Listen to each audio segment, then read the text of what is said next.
One time I came home from a 5-day trip and found a velvet rope across my driveway, a valet stand where my cattle trough used to be, and my barn listed as a wellness center for executive goats. There was a woman in heels on my porch auctioning off my land like it was a bottle of Napa wine. And the kicker? She called me the trespasser. Welcome to the HOA apocalypse. Buckle up. There was a velvet rope across my driveway, a literal blood-red velvet rope, the kind you see outside overpriced nightclubs or failed award shows. Where my old mailbox used to be stood a valet podium with a teenager in a polyester vest and too much hair gel.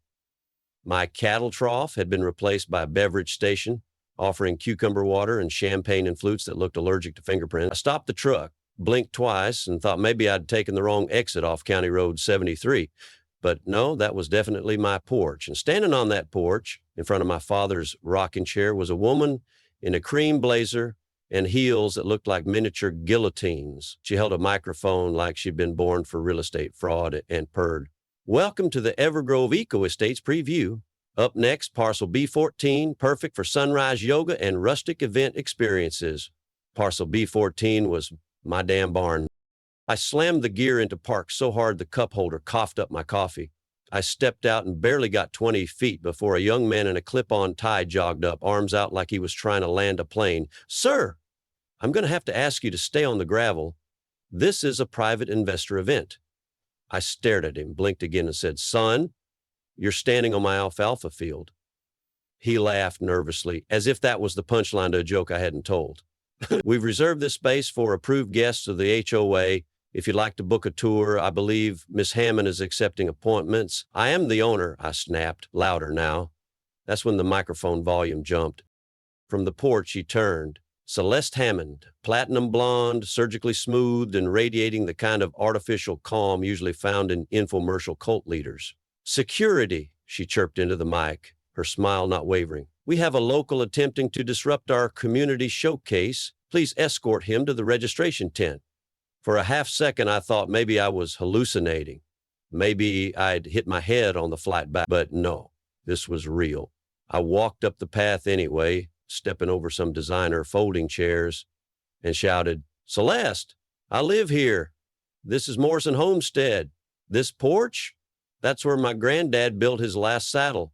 You're selling off my barn like it's a damn charcuterie board. She descended the steps like a swan dipped in Botox and gestured toward a clipboard. Mr. Morrison, she said with the warmth of a tax audit, as per HOA Provisional Code 402-1F, your prolonged absence has classified the property as a dormant asset. This land has been temporarily reclaimed under Evergreen's Revitalization Initiative. I felt my jaw lock. I was gone 5 days, I hissed, her eyebrow arched in faux pity. We don't track days, she said. We track presence. No activity detected, no updates, no interaction with the community portal. I wanted to scream, but the only sound I made was a low growl that probably scared a nearby dove off my roof. And then the sirens arrived. 3 sheriff units rolled in, tires crackling over gravel like the soundtrack to my impending aneurysm. One of Deputy Doyle stepped out, took one look at me, and went pale. Mr. Morrison, he asked, you got documentation on you? I reached into the glove box and pulled out the laminated deed I'd kept there since the last fire inspection. Doyle took one look, nodded slowly, then turned toward the porch where Celeste was now furiously typing into her phone. Unless you've got something to prove otherwise, ma'am, he said evenly, we'll be shutting this thing down. The mood shifted like a cold front. Someone spilled champagne. A woman in heels stepped in cow dung. I watched Karen's face twitch as she hissed into the mic, this is far from over. And just like that, the auction of my life was officially paused. Not stopped, paused. I wish I could say that was the end of it, that after the deputy shut down her suburban wine rave and sent her investors scrambling for their Teslas, Celeste would pack up her brochures and go find another poor soul to gentrify. But no, that would have required shame or a conscience or even a vague understanding of personal boundaries. Instead, the very next morning, I woke up to an email from the HOA with the subject line, Notice of Noncompliance and Unauthorized Occupancy. That's right. According to Karen and her clipboard army, I was now the intruder, Apparently, in her twisted HOA dream world, me living on my own ranch was a violation of community expectations. She even attached a pixelated photo of me standing on my porch with the caption, "Unknown male, possibly squatter, proceed with caution." I marched into town, fists clenched, boots caked in what used to be respect. Maggie from the clerk's office was halfway through her blueberry muffin when I slammed the HOA letter down in front of her. "Tell me this is a prank," I said. She scanned it, sipped her coffee, and muttered, "Well, hell, they're getting creative." Then she tapped a few keys, pulled up some zoning activity, and her eyes went wide. They filed a dormant parcel claim 3 days after you left." "That's impossible," I said. "There's a 5-week requirement minimum under County Rule 38. Maggie nodded. "Exactly. But they're using Evergreen HOA's internal policy, not county law. They slipped your land into a proposed development corridor marked for high potential ecological renewal." "You mean they're calling my pasture a spa retreat?" she grimaced. "Worse. It says mindfulness compound with goat-assisted therapy and ambient music zoning." I stared at her, genuinely unsure whether to laugh or punch drywall. Back at the ranch, I checked the perimeter. Sure enough, someone had staked little white flags all across the eastern field, each one labeled with things like community gathering tent or heritage limber maze. They even stuck a laminated sign in front of my barn, "Future Outdoor Sound Bath Pavilion." I ripped it out of the ground and hurled it into the back of my truck like a javelin. Just then, my phone pinged with a text from an unknown number. "You really should be nicer. Your barn has structural weaknesses. Wouldn't want the county inspector to take an interest, would we?" I froze. I hadn't told anyone about the beam rot in the southern corner. Only one person could have known that. Karen's assistant, the one who'd been nosing around during the auction, the one I'd seen photographing the back wall while sipping from a wine glass labeled "Vision Board Fuel." That night, I went through every folder in my dad's old file cabinet, hoping to find some kind of leverage. I found survey maps, deed amendments, utility permits, even a handwritten note from my grandfather that read, "Don't let 'em trick you with paper. Paper burns." Poetic, sure, but not exactly a legal defense. Then I spotted a thin, brittle envelope marked "Well Rights, Auxiliary Tract." Inside was a 1982 topographical map showing a thin irrigation canal running diagonally across the southern field, one that effectively split the land into two. The auxiliary section, about half an acre, had never been legally merged back in. It was still filed as undeclared, meaning it didn't fall under HOA boundaries unless explicitly petitioned, which Karen hadn't done. That tiny sliver of land might as well have been a sword buried in her side. I scanned the map again just to be sure, then folded it carefully and tucked it into a folder marked Plan B. I didn't sleep much that night. Every creak of the floorboards sounded like a zoning inspector with a flashlight and bad intentions. But I knew one thing for damn sure: Karen had poked the wrong bear. She thought she was flipping a dormant parcel. What she didn't know was that she just stumbled into a legacy landmine, and I was about to show her what happens when a man stops defending and starts planning a counterattack. By the time morning rolled in, I was already in town, half a cup of black coffee in my gut and a whole lot of spite in my bloodstream. If Karen wanted to play paperwork roulette, then fine. I knew just the place to start spinning the barrel. The county archives building wasn't exactly bustling at 7:15 a.m., which made it the perfect battlefield. I asked the clerk on duty, an older man named Hank with a mustache that had more seniority than most government officials, for access to land classification records and auxiliary parcel histories. "You prepping to sell?" he asked. "Nope," I said. "I'm prepping to stay." He nodded, slid me the login, and said, "Watch out for code 12B. "What's that?" I asked. He leaned closer. "Any parcel with potential for redevelopment over $500,000, 0 cents, gets flagged for auto review by the planning initiative team. That includes certain HOA applications, especially aggressive ones." I didn't know whether to laugh or vomit. 3 hours and one stale vending machine granola bar later, I had what I needed. There it was in black and white. The auxiliary tract listed as a standalone water success land unit, dated back to 1982, stamped with a provisional easement from my grandfather's original irrigation project. That tract had its own ID, its own purpose, and critically, its own exemption status, which meant Karen's zoning claim that parcel B, 14, was part of Evergreen's wellness corridor was not just overreach, it was fiction, not bad paperwork, fraud. I printed 3 certified copies, added them to my growing arsenal, and drove straight to the office of Sidney Clark, retired attorney, my dad's old friend, and the last person alive who still knew how to file a lien by hand without Googling it. Sidney looked up from his desk, glasses perched halfway down his nose, and said, "Well, if it isn't the last honest rancher in Hill County, you in trouble or just mad enough to cause some?" "Both," I replied, dropping the folder on his desk like it owed me money. He flipped it open, squinted at the map, then grinned like someone just handed him a lit stick of dynamite. "You're sitting on an HOA blind spot," he said. "That track doesn't just get you out of jurisdiction, it gets you leverage." They built their entire proposal assuming that line didn't exist. "What can we do with it?" I asked. He smiled wider. "Well, son, if Karen's trying to zone your soul into a meditation dome, we're going to make her paperwork implode in a cloud of aromatherapy candles." I wasn't sure what that meant, but I liked the sound of it. Sidney got to work drafting a formal notice of exemption for the auxiliary parcel, citing waterway easement protections and independent classification. He threw in half a dozen bureaucratic landmines, including a clause requesting full review by the state zoning board before any further development proposals could move forward. "This will stall her project for weeks, months if we're lucky," he said, tapping his pen like it was a trigger. "Karen will have to explain to her investors why half her spa retreat sits on a ghost lot." That's when I got the idea. What if I didn't just stop her? What if I walked right into her turf and started speaking her language, flipped the board, use her own obsession with presentation and prestige against her? Sidney raised an eyebrow when I said the words undercover investor. "You planning to catfish the HOA?" he asked. "No," I said. "I'm planning to bait 'em with $1 million bluff." That night, I drove back to the ranch and stood by the old well pump, staring at the auxiliary field lit up by moonlight. It looked like nothing, just overgrown brush and the outline of a dry canal. But to me, it was the checkmate square. Celeste Karen Hammond didn't know it yet, but she'd already overplayed her hand. She thought she was building a kingdom, but she'd missed one corner. And like my grandfather used to say, empires don't collapse from the middle, they rot from the end. The trick with baiting a Karen is simple.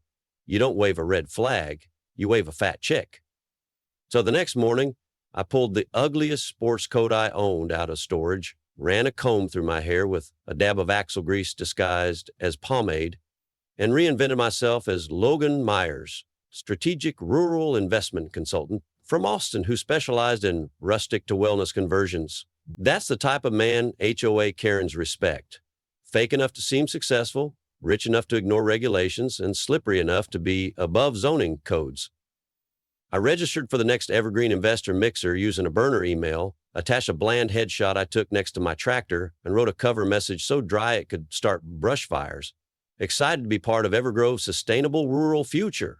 Eager to explore parcels with vertical wellness potential. I hit send, and 30 minutes later got a reply from Karen's assistant with a PDF invitation and the words, "We look forward to collaborating with you."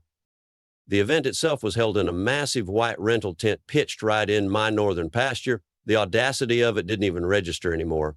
Inside, it was like a Pinterest vision board threw up. Reclaimed wood chandeliers, faux cowhide rugs, lavender-infused cocktail stations, and about 25 people dressed like they confused a TED Talk with a spa opening. The moment I stepped in, I could feel the energy shift. These people weren't just investors. They were opportunists looking to buy a feeling, rustic, curated, and sanitized. I wandered over to the development vision board and admired a rendering of my chicken coop labeled Yoga Reflection Nook. I had to stop myself from laughing out loud. A man with loafers and a citrus cologne leaned over and said, "We're expecting a 600% ROI once the livestock is relocated." I nodded, deadpan. What a shame goats bring character. But sometimes you got to trade manure for margins. Celeste Hammond spotted me halfway through a goat cheese tart. She glided over like a swan dipped in vanilla extract, all charm and Botox confidence. "Mr. Myers," she cooed, "so glad you could join us. I've heard wonderful things from our board about your success with the Hill Rock Prairie restoration." I didn't correct her. I just smiled and said, "If Evergrove delivers what it promises, I might just make this my next reclamation masterpiece. She bit hard. Within minutes, I was being ushered toward the silent auction table where prospective investors were invited to submit interest forms.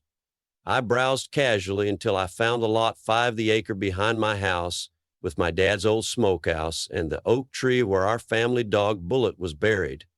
It was labeled Heritage Zone, ideal for aromatherapy retreat. Filled out a card with bold handwriting, $1.2 million contingent on immediate possession and zoning override approval. The room hushed as Karen read the card. Someone actually gasped. She turned to me with a smile so wide it cracked her lip gloss and said into the microphone, "We are thrilled to welcome Mr. Myers into the Evergrove investment family. His enthusiasm reflects the very spirit of what this community is building."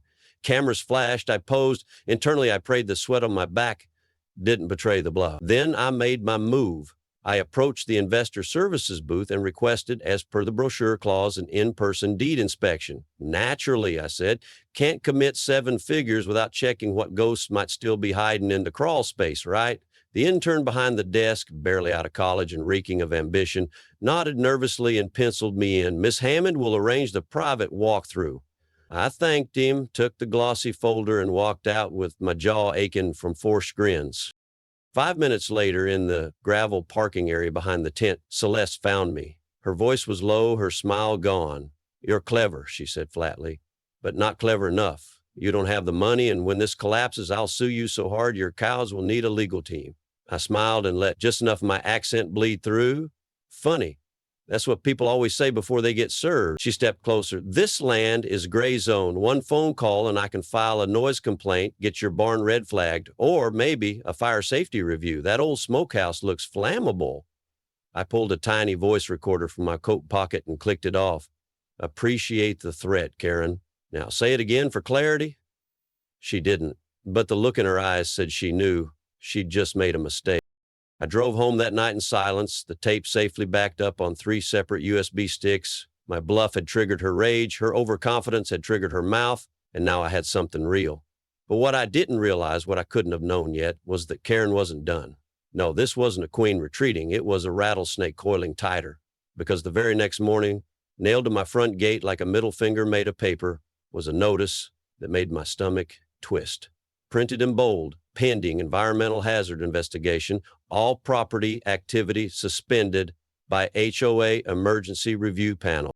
It's a hell of a thing reading a government-looking document stapled to your own gate that basically says, "Go ahead and starve." The notice claimed my property was under immediate environmental review due to potential hazardous materials observed on site. There was even a blurry photo of my old rain barrel with a coffee stain that looked suspiciously like someone tried to make it resemble an oil leak. It was pure theater. The barrel hadn't held anything but dead leaves and the occasional curious raccoon since 1996. But the implication was enough. HOA inspectors, translation, Karen's clipboard cult, now had jurisdiction to patrol my property perimeter, which they did. Within 24 hours, I counted 2 men in HOA polos and khakis strolling past my fence line, snapping pictures like bird watchers with boundary issues. I knew it was her strike back move. My bluff at the mixer had worked too well.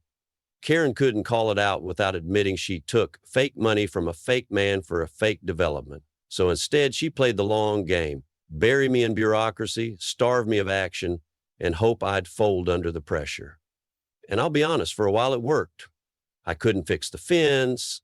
I couldn't finish installing the new well pump. I couldn't even repaint the porch swing because technically all non-essential structural activity had to be cleared by the Evergreen HOA's Emergency Zoning Committee. And that committee, surprise, surprise, didn't exist yet, but she still signed everything under its name. It was the HOA version of a shadow government, with Karen as the self-appointed queen of make-believe.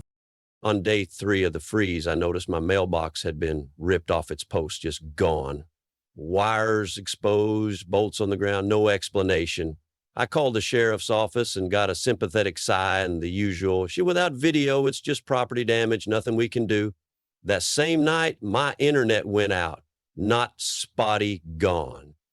Ricky checked the router and found that the cable behind the modem had been cleanly cut. "You piss off the cable guy?" he joked. I didn't laugh. Then Brutus, my dog, started barking around 2 a.m. Near the west field, I spotted fresh tire marks in the dirt, mud still wet and the faint scent of diesel lingering in the air. Whatever they were doing, it wasn't HOA-approved yoga. That's when I realized this wasn't just a legal battle anymore. Karen had escalated into something darker, covert sabotage masked as policy enforcement.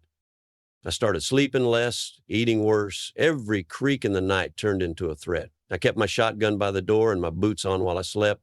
Ricky brought over a cot and started staying overnight. "This whole damn place smells like a setup," he muttered one morning while fixing a busted latch on the barn. "They ain't trying to win in court. They're trying to make you crack first." And for a minute, I thought maybe I had. One night, sitting in the rocking chair my dad once polished every Sunday, I caught myself whispering into my glass of rye, "What if I am crazy? What if I'm just a guy yelling at shadows?" Then Brutus barked again, and I saw you. Two HOA volunteers, same khakis, same clipboard, in hand, creeping along the property edge, measuring tape extended like they were planning to plant a new fence inside my fence. I stepped out with my phone in one hand and a flashlight in the other. "Evening, gentlemen," I called.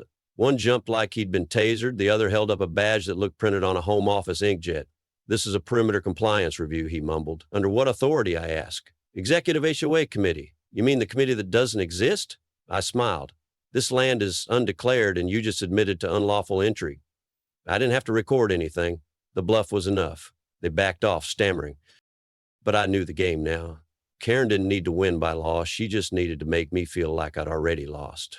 Like the ranch was haunted by her control. The real danger wasn't legal, it was psychological. And I had to flip the script. Not by defending anymore, but by dragging her back into the light.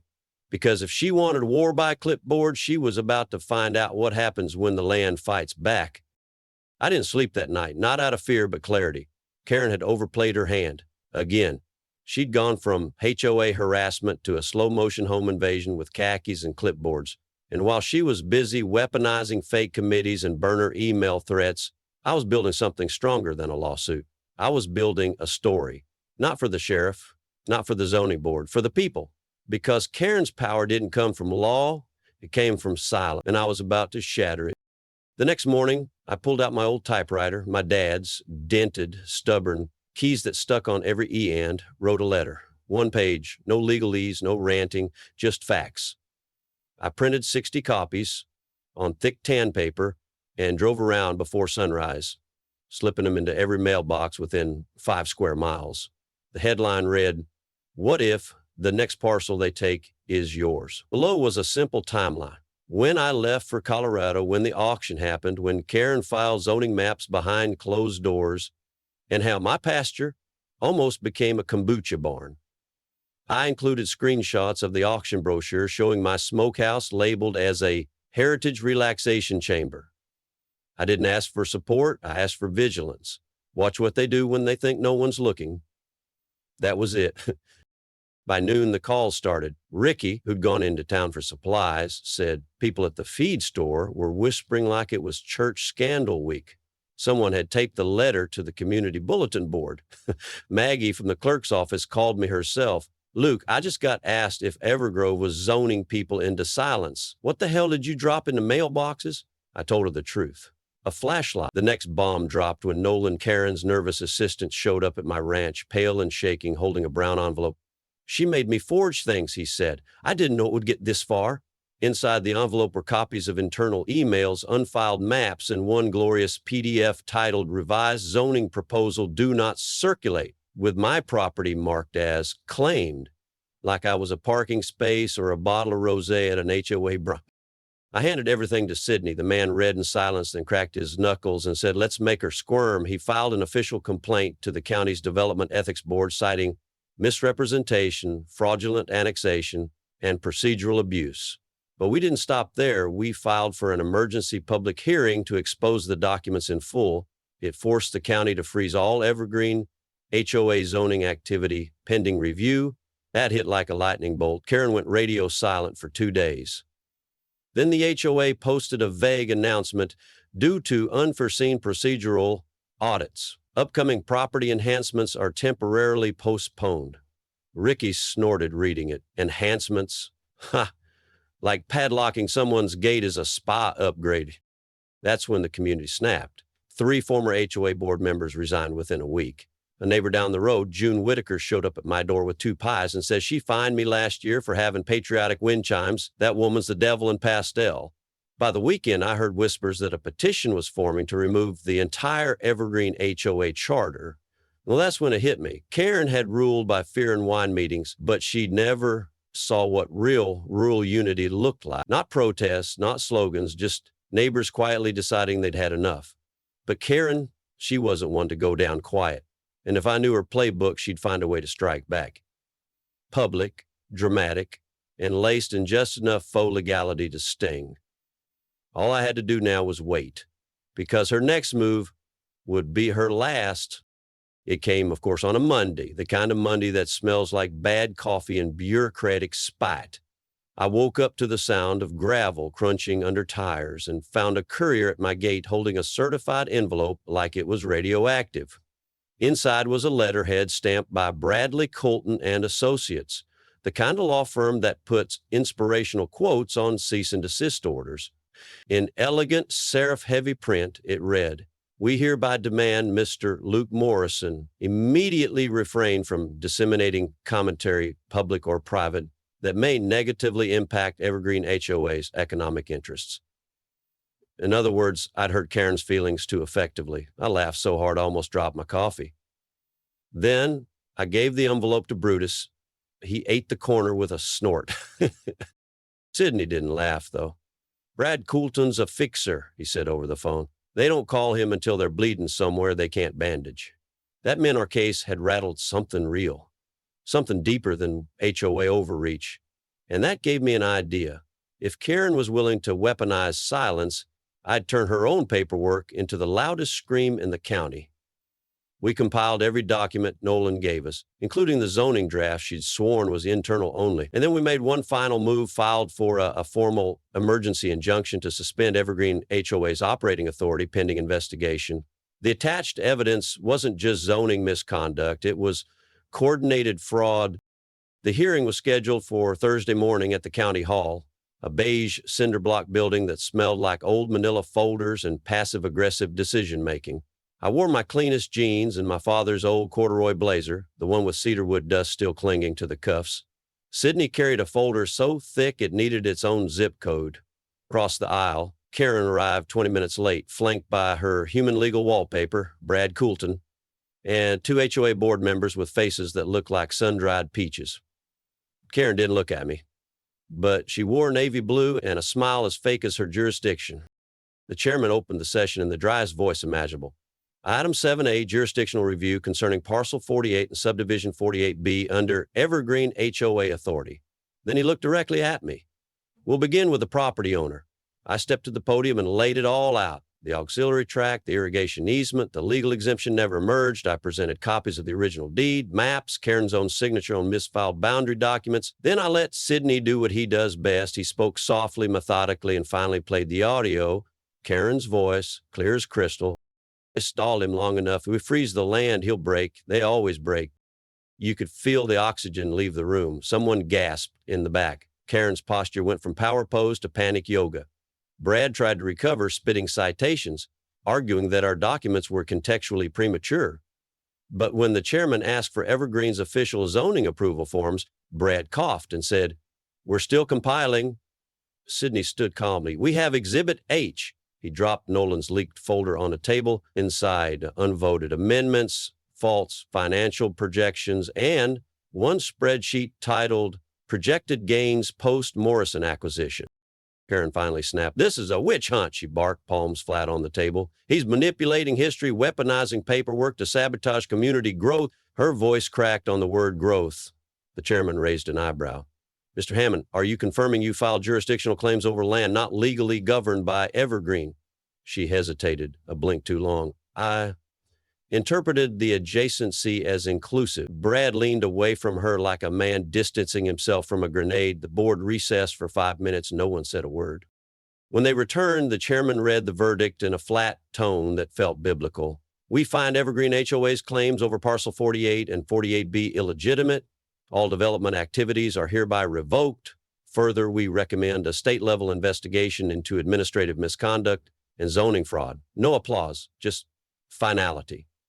Karen didn't look at me, but as the reporters snapped photos and board members quietly edged away from her, I stood still, back straight, boots firm, not victorious, just grounded. And then the chairman added one final note: eyes on Karen.